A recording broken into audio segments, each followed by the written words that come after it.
Ruang Tangga Prasa. Selamat datang di Ruang Tangga Prasa Season 2. Apa rasamu terhadap rasaku? Podcast ini dipersembahkan oleh Komisi Nasional Hak Asasi Manusia. Happy Humans, apa kabar kamu semua? Semoga dimanapun kamu berada, kapanpun kamu mendengarkan ini selalu dalam keadaan baik dan sehat. Ini harapan kami semua untuk kamu Happy Human, pendengar setia Ruang Tangga Prasa. Happy Human, akhir-akhir ini kan banyak banget nih berita soal hukuman mati. Iya nggak sih? Kayak, kamu suka geram nggak sih misalkan ada penjahat yang, kejahatannya tuh udah luar biasa banget. Kayak, kita tuh gemes banget nih sama si tersangka, sama si pelaku ini. Ternyata pas udah di pengadilan, hukumannya tuh biasa aja gitu. Kadang kayak, ini nggak setimpal nih hukumannya gitu. Ini dia udah membunuh, udah memperkosa berapa belas orang dan yang lain-lain. Tapi ternyata hukumannya menurut Happy Human biasa aja. Terus banyak banget kita mendengar kenapa sih nggak dihukum mati aja gitu kan, biar ada efek jera dan yang lain-lain. Jadi kita semua jadi pengen tahu nih di tim Tangkap Rasa, menurut Happy Human tuh sebenarnya hukuman mati ini tuh boleh nggak sih? Atau misalkan kamu setuju nggak sih sama hukuman mati? Lalu kemudian pantas nggak sih seorang predator atau pelaku kekerasan seksual gitu ya, yang saat ini kalau misalkan kamu dengerin podcast ini tanggal 5 April itu lagi heboh banget berita soal hukuman mati, setuju atau enggak gitu. Terus kemudian sebenarnya boleh nggak sih hukuman mati menurut hak asasi manusia? Nah, episode kita hari ini akan membahas soal hukuman mati dari perspektif hak asasi manusia. Dan Ayu nggak sendiri di sini, ada tim Tanggap Rasa yang baru yang menjadi host di Ruang Tanggap Rasa ini. Ada Dani. Halo Dani. Halo Kakak Ayu. Bestie banget nih kalau sama Dani. Gimana kabarnya Dan? Sehat Mbak Ayu, alhamdulillah. Mbak Ayu gimana kabarnya ini? Baik ya, baik banget. Kita ada siapa? Ruang tamu Tanggap Rasa kali ini Dani. Oke, untuk tamu kita kali ini ada Mas Andi Nur Aziz, seorang peneliti senior di Komisi Nasional Hak Asasi Manusia, Mbak Ayu. Nah, gak usah berlama-lama, langsung aja nih kita panggilkan Mas Andi Nur Aziz.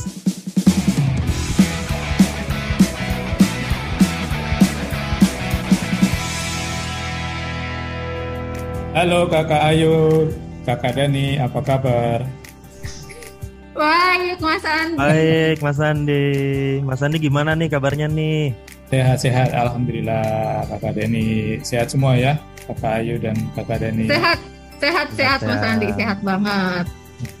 Mas Andi kesibukannya akhir-akhir ini apa nih?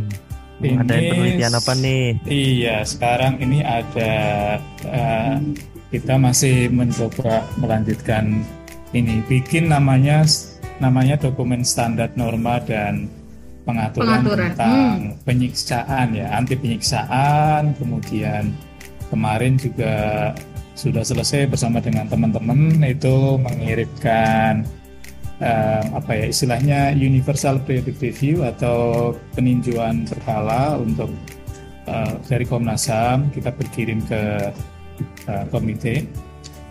Salah satunya tentang hukuman mati juga itu. Happy Human juga harus mendengar lagi ya, karena di beberapa episode Ruang Tanggap Rasa ada bahas soal SNP juga. Ada kebebasan berpendapat dan berekspresi sudah, lalu kemudian ada pembela HAM, lalu terakhir kita take rekaman soal tanah dan sumber daya alam. Oke, sibuk banget kayaknya Mas Andi, makanya Happy Human harus merasa happy banget karena Mas Andi bisa meluangkan waktunya hadir di Ruang Tanggap Rasa. Kita akan mulai masuk aja ngobrol-ngobrol kali ya Dani ya.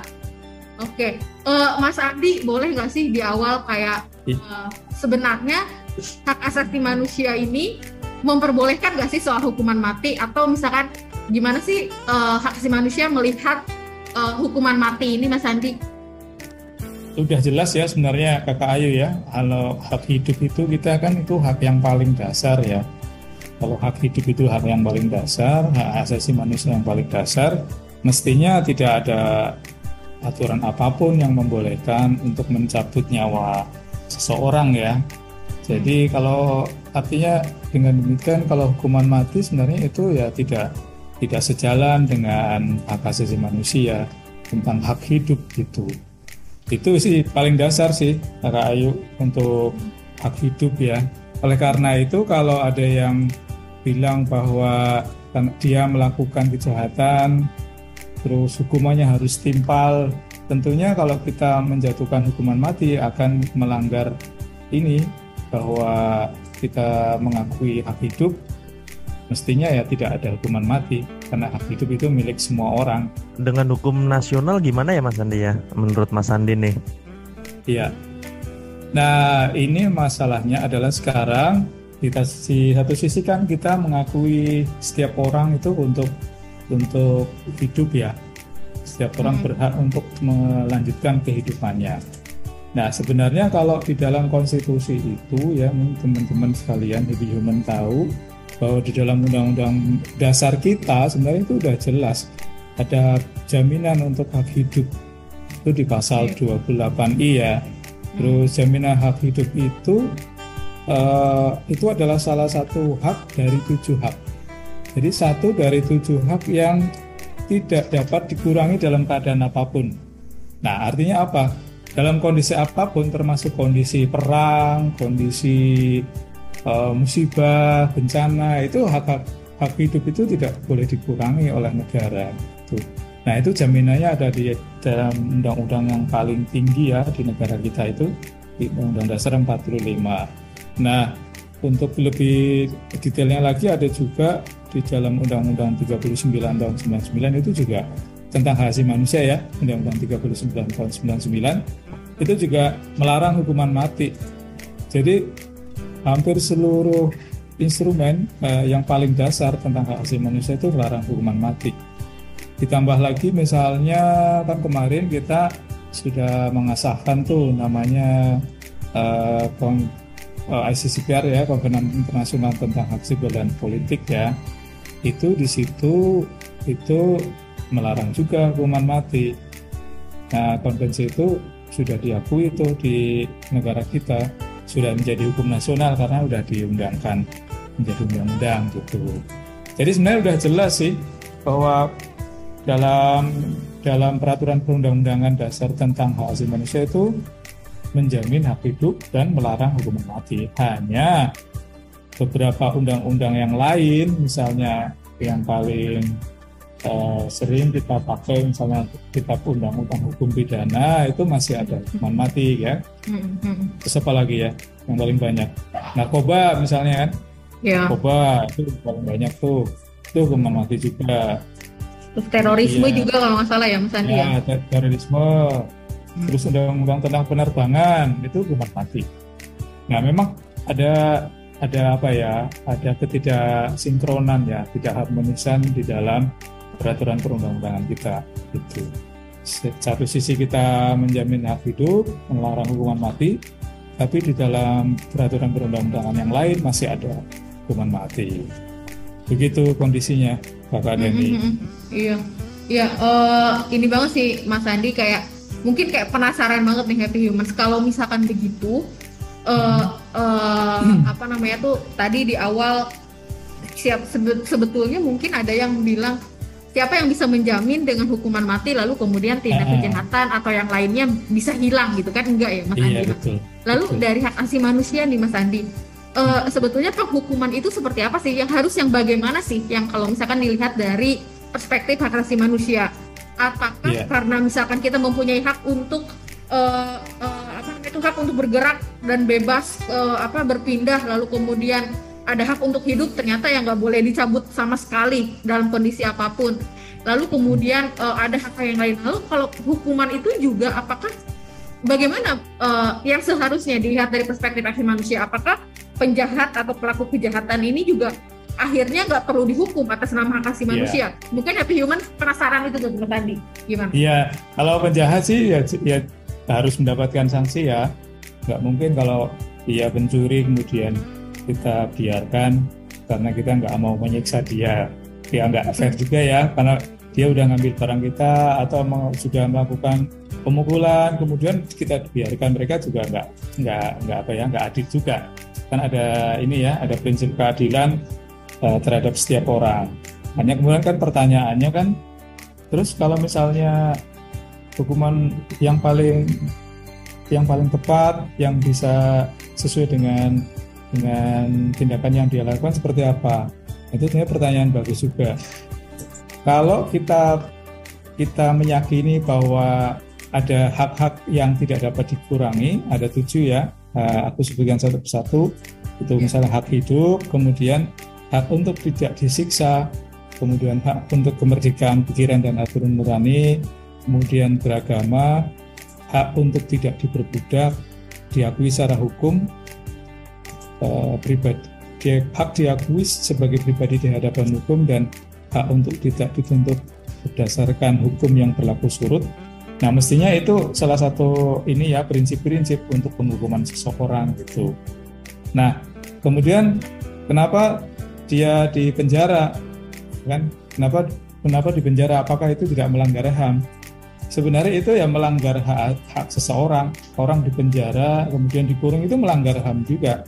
Tetapi itu adalah hak yang dilanggar itu hanya hak bebas atau kemerdekaan ya. Hak bebas untuk bergerak, perampasan kemerdekaan, itu hak-hak yang dapat dikurangi. Negara boleh mencabut atau mengurangi hak itu gitu. Makanya dia boleh dibatasi juga gitu ya Mas Andi ya. Ya, dibatasi. Makanya kan kemudian pelakunya itu di penjara kan, dikurung ya, dikurung. Ya, dikurung itu kan pembatasan orang untuk bergerak ya. Betul. Perampasan kebebasan, dia nggak bisa pergi kemana-mana, tidak bisa menggunakan handphone misalnya, tidak bebas berkomunikasi. Nah, itu sebenarnya perampasan hak juga, tapi karena itu hak yang boleh dibatasi, negara boleh cabut begitu. Tetapi tidak untuk yang 7 hak tadi gitu, tidak boleh dikurangi. Begitu Mbak Ayu. Oleh karena itu yang paling dilarang ya sekarang adalah ya itu hukuman mati jelas tidak bisa dipakai karena dia melanggar hidup. Kalau denda, kemudian kurungan, apalagi misalnya kerja sosial, apalagi contoh-contohnya itu bisa, karena itu bisa dibatasi oleh negara. Prinsipnya seperti itu sih, Pak Ayu. Iya. Itu ya happy humans ya. Jadi kayak nggak bisa juga atas nama hak asasi manusia jadinya melanggengkan tindakan kejahatan dan yang lain-lain juga gitu. Betul, juga ya betul. Dan bukan berarti kalau misalkan Komnas HAM gitu ya Mas Andi, bukan berarti ketika Komnas HAM menolak hukuman mati bukan berarti Komnas HAM mendukung si pelaku kejahatan. Iya, juga gitu betul. Karena orang juga boleh dirampas haknya. Hak politik misalnya ya. Kan ada juga tuh sering kita lihat tuh para koruptor kan. Koruptor itu selain dijatuhkan hukuman penjara dan kewajiban untuk membayar atau mengembalikan uang yang dikorupsi plus pencabutan hak politik. Nah, hak politik kan kita tahu kan itu hak asasi ya. Tapi karena atas nama negara boleh kan dijatuhkan. Karena dia boleh dibatasi atau boleh dikurangi hak itu. Itu prinsipnya. Nah, Indonesia kan merupakan salah satu negara yang masih menerapkan hukuman mati ya Mas Andi ya. Iya. Nah, kira-kira ada upaya nggak sih dari kita untuk penghapusan hukuman mati tersebut gitu? Gimana menurut Mas Andi nih? Iya, sekarang sebenarnya ada nilai positif ya, apa langkah positif, hanya memang masih sangat terbatas. Tahun 2017 itu sudah tidak ada lagi eksekusi hukuman mati. Yang ada hanya penjatuhan pidana mati. Tetapi eksekusinya itu kita ada jeda, ada moratorium. Jadi sejak tahun 2017 tidak ada lagi eksekusi hukuman mati. Nah, mereka yang dijatuhi hukuman mati masih ada sampai sekarang itu. Di Nusa Kambangan atau di lapas-lapas tertentu ya, itu mereka ada. Jadi ada sih upaya, karena memang ada desakan dari masyarakat ya untuk menghapus hukuman mati. Hanya saja karena hukum nasional kita masih mencantumkan hukuman mati, yang bisa dilakukan ya hanya sebatas menunda itu, menunda hukuman mati itu eksekusinya. Hanya pertanyaannya kan sampai kapan kan? Iya, betul. Menunda itu artinya kan bisa jadi nanti pada waktu tertentu kebijakan politik itu kemudian dicabut, eksekusi dilakukan. Nah, ini masih jalan panjang sih human sekalian, karena satu ya, revisi KUHP itu masih ada hukuman mati.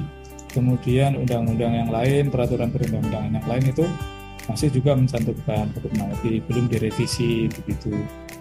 Jadi kayaknya sih masih jalan panjang kita nih ke depan untuk menghapuskan hukuman mati yang sepenuhnya gitu. Terus yang kedua juga sebenarnya ada sejumlah negara ya, sebagian besar negara itu sudah menghapus hukuman mati loh. Kalau kita lihat datanya ya. Negara mana aja Mas Andi? Kalau lihat data yang, karena untuk negara-negara yang menghapuskan hukuman mati, dia salah satunya itu dia mengesahkan atau meratifikasi protokol opsional kedua ICCPR.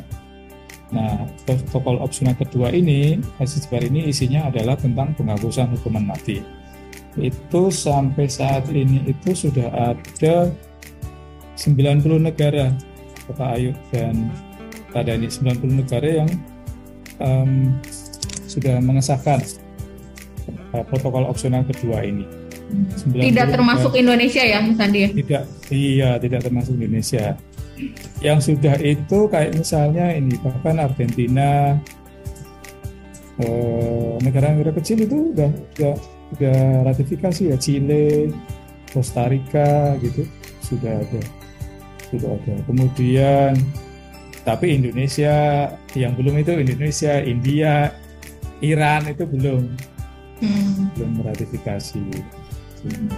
Nah, makanya teman-teman masyarakat sipil itu sangat mendukung ya, mendorong untuk mengesahkan protokol opsional kedua Covenant Internasional Hak Sipil dan Politik ini untuk menjadi semacam keabsahan lah, bahwa kita sudah mendeklarasikan, sudah menyatakan tidak lagi menggunakan hukuman mati. Sayangnya sampai sekarang belum sampai ke sana, belum disahkan itu protokol opsional kedua. Itu kira-kira apa ya faktornya, Mas Andi? Kita belum mengesahkan, padahal padahal dalam konstitusi tertinggi kita, misalkan Undang-Undang Dasar sangat menghormati hak untuk hidup gitu, hak atas untuk hidup dan yang lain-lain. Kenapa kok masih belum diratifikasi tuh? Kenapa kira-kira, Mas Andi? Kalau kita lihat tadi di pembukaan kan Kakak Ayu sudah mengutip beberapa contoh pandangan dari masyarakat ya. Iya. Ada ya kan? Tadi ada yang kok hukumannya cuma segini doang. Orang mencabuli, melakukan kekerasan kepada muridnya sendiri ya. Yang kasus di Bandung ya. Kok cuma segini. Cuma seumur hidup kalau di pengadilan negeri, putusan pertama kan pengadilan negeri itu seumur hidup. Tapi kemudian banding jaksanya pengadilan tinggi menjadi hukuman mati. Nah, tadi yang disampaikan Kak Ayu itu sebenarnya adalah perwakilan dari pandangan masyarakat. Kita di masyarakat itu ada dua kelompok besar. Yang satu mendukung tetap diberlakukannya hukuman mati.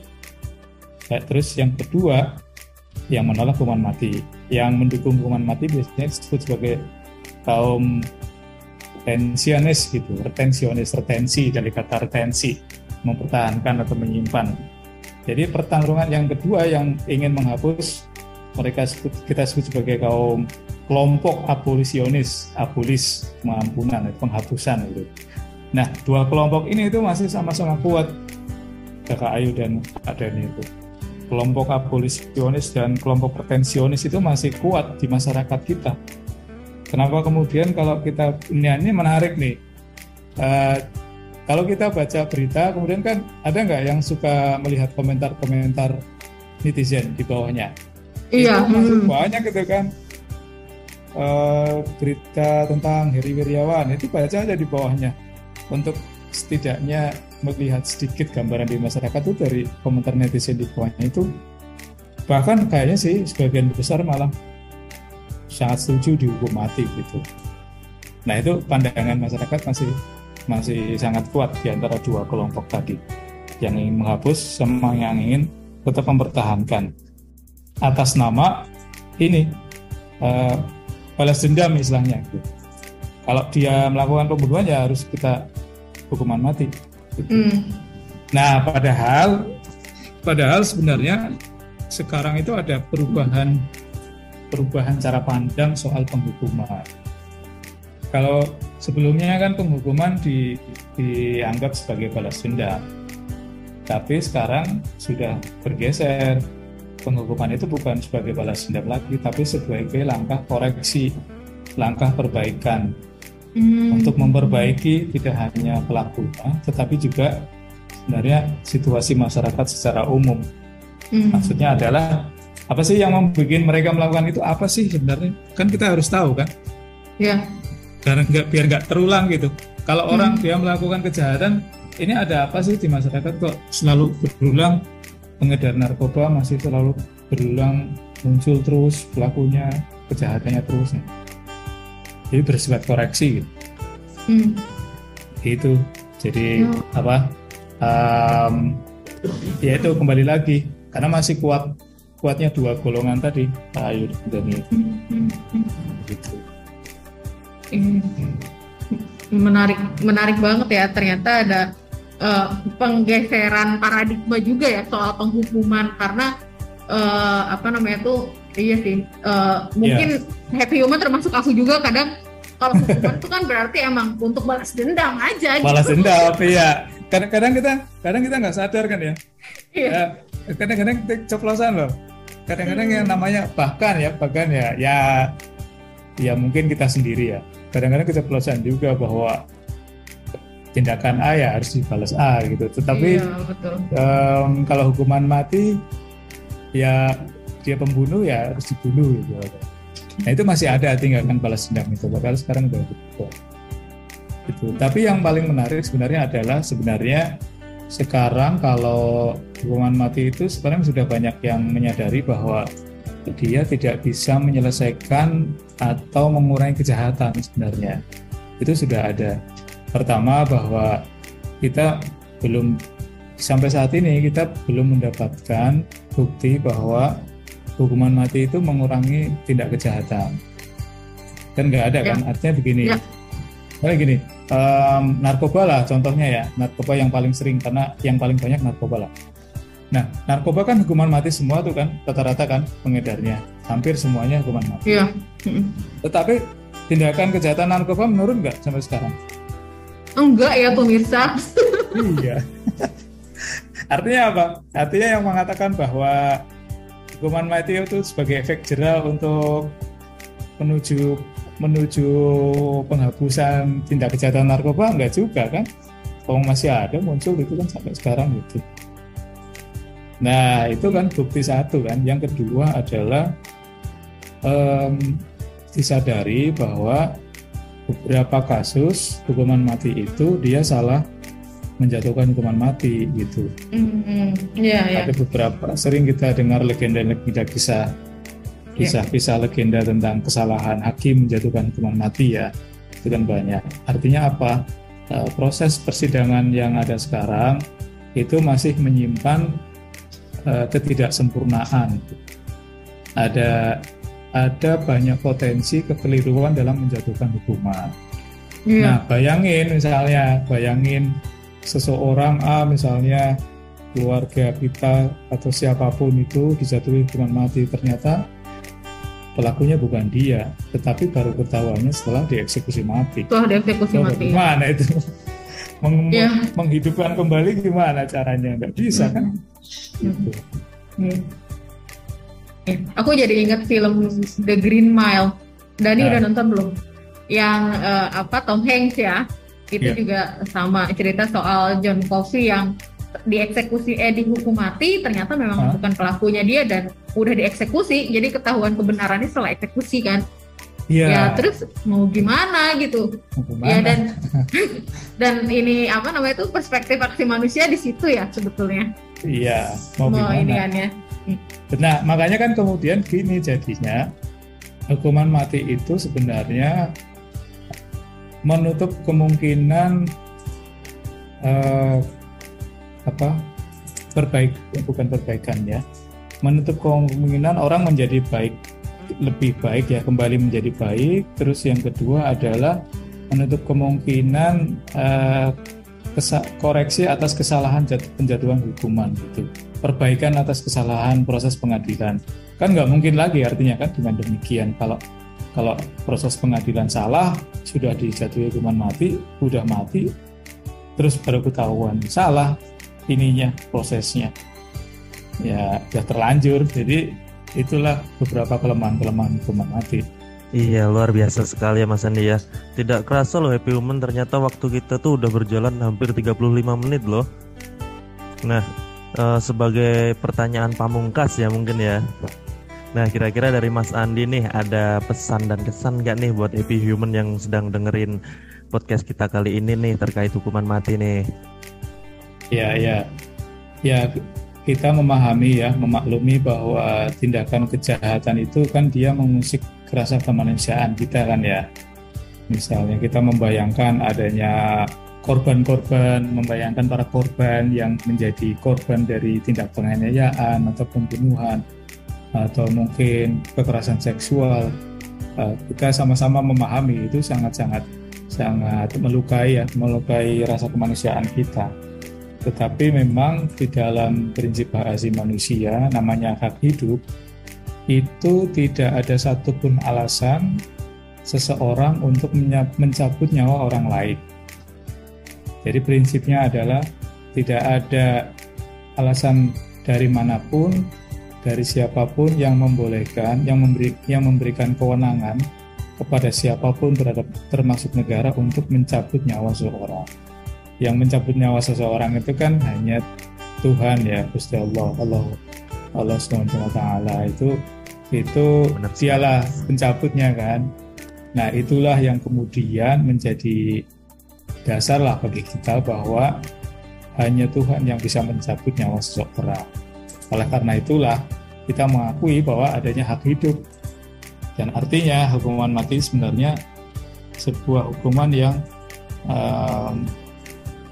melanggar atau bertentangan dengan keyakinan kita bahwa setiap manusia itu berhak hidup dan hanya Tuhan yang bisa mencabut nyawa seseorang. Begitu Kakak Dani, kira-kira ya pesan singkatnya, bukan pesan sih, gambaran saat ini. Begitu Mas Dani. Mantap, luar biasa sekali Mas Andi. Iya bener ya Dani, kayak nggak kerasa banget ya Dani ya, 30 menit kita ngobrol nggak kerasa. Dan apa yang tadi disampaikan oleh Mas Andi gitu ya, tapi tetap penghormatan terhadap nilai-nilai dan prinsip hak asasi manusia itu penting gitu ya Mas Andi, dalam semua unsur kehidupan kita gitu ya. Dan aku terakhir deh, Dani boleh ya? Aku nanya Mas Andi terakhir ya. Boleh, masih belum ini. Tadi soalnya Mas Andi udah singgung soal netizen nih yang komentar dan lain-lain. Ada tips nggak sih Mas Andi, gimana sih selain kita ini soal hak asasi manusia, tips buat Happy Humans nih mungkin nanti setelah ngedengerin ini pas mau komen gitu ya di Instagram atau di apa, enggak deh, aku udah dengerin podcastnya hukuman mati soal di ruang tanggap rasa, aku jaga deh mulut atau jaga jempol gitu. Maksudnya gimana sih menurut Mas Andi pesan untuk Happy Humans gitu biar menjaga jempol gitu, biar enggak apa namanya tuh enggak tadi yang dibilang oleh Mas Andi di awal. Ya pertama kalau saya sendiri sih biasanya prinsipnya menahan kata-kata ya, menahan kata-kata dulu lah. Hanya hal-hal yang kira-kira pertama paling tidak dia tidak akan menimbulkan sakit hati orang lain, atau kita harus berpikir kembali sebelum menekan jempol kita ya ke layar handphone kita berpikir ulang sebelum kita kirim atau kita send lah. Jadi kita baca ulang, saya kira itu menjadi langkah awal sehingga nanti komentar-komentar kita itu bisa mencegah tidak menjadi persoalan di masyarakat, sekaligus juga tidak menjadi jejak digital kita di kemudian hari. Apapun yang kita ketik di dalam komentar terus kita posting itu kan menjadi jejak digital yang abadi gitu. Nah, karena apa yang kita sampaikan di dalam internet itu menunjukkan diri kita begitu. Apa yang kita ketikkan itulah ya apa yang ada di dalam diri kita. Gitu sih. Jadi kita tahan dulu sebelum kita send, kita baca berulang-ulang. Itu saya kira prinsipnya, tipsnya mungkin ya Kak Ayu ya. Iya. Mungkin Kak Ayu yang lebih paham gitu. Sering main medsos, saya jarang main medsos. Iya. Dan Happy Humans Tanggap Rasa sudah mengeluarkan film pendek saja. Pikir sebelum kirim itu penting banget mungkin ya Mas Andi ya. Jadi kayak sebelum kirim pikir dulu nih ini bermanfaat atau enggak, ini nyakitin orang atau enggak, lalu bagaimana keluarganya ketika melihat komentar kita gitu ya, dan yang lain-lain gitu Mas Andi. Iya betul. Boleh tuh nanti saya lihat filmnya. Oke Mas Andi, tidak terasa ya podcast ini udah sampai di ujung acara. Terima kasih Mas Andi udah menyempatkan waktunya untuk hadir di podcast Tanggap Rasa kali ini. Sama-sama. Jangan kapok ya Mas Andi ya. Sama-sama Mas Leni, terima kasih banyak. Kakak Ayu, terima kasih Mas Andi. Sampai jumpa di pertemuan selanjutnya Mas Andi.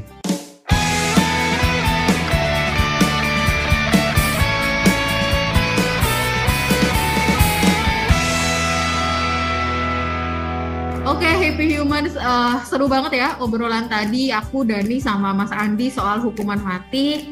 Yang perlu diingat adalah kita mengecam tindakannya, kita mengecam tindakan kejahatannya, tapi kita tetap harus menghormati pelaku, kita harus tetap menghormati hak asasi manusia dari pelaku tindak kejahatan tersebut gitu. Jadi yang perlu di-highlight lagi adalah ketika Komnas HAM atau aktivis pembela HAM atau siapapun tidak setuju tentang hukuman mati yang diberikan kepada seseorang atau pelaku kejahatan, bukan berarti kita mendukung kejahatannya, bukan berarti kita tidak berpihak kepada korban, tetapi kita menghormati hak asasi manusia orang lain, apapun bentuk kejahatannya dan sebesar apapun tindakan kejahatannya.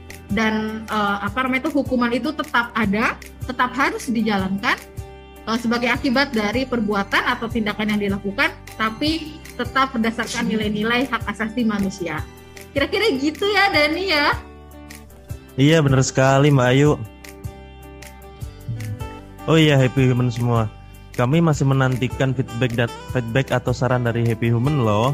Kirimkan melalui email ke tanggaprasa@komnasham.go.id ya. Happy Human, ikuti juga media sosial kami di Instagram yaitu @komnas.ham, Twitter @komnasham, Facebook Komnas Spasi HAM, channel YouTube Komnas Spasi HAM, dan live chat di website tanggaprasa.id setiap jam 1 sampai 3 sore weekday ya. Oke, betul banget Dani ya. Gak bosan-bosan kita penutupnya selalu itu, dan sampai berjumpa Rabu depan pukul 16 waktu Indonesia Barat di episode Ruang Tanggap Rasa berikutnya. Dadah. Dadah.